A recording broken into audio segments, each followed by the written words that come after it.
Okay mga papi, done installation po tayo dito sa Honda ADB 116. Nag-avail sila sir ng promo package natin. Ito po yung mga install natin kay sir. Sendo X1 GTS 80 watts. Dito po sa ilalim natin siya pinwesto. So yan po yung ating Sendo X1 GTS 80 watts. Ang ilaw po niyan, low beam white, high beam yellow. Sa switches, ito naman po yung ginamit natin. Dito natin siya nilagay. Domino 3-way switch. So dito po sa ilalim ng left handlebar. Sa passing lights, stainless passing switch po yung ating gamit. Bali, pag nakapatay, nakapag-passing light po.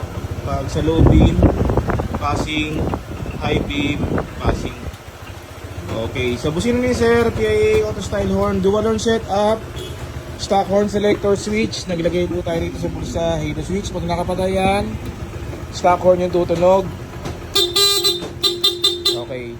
And then pag switch nun, magpapalit siya sa PIA horn. Okay mga paps. So kung nagustuhan nyo yung ganito mga promo package natin, ang message na po sa page, pumunta dito sa Scooteristas online shop. Maraming salamat po.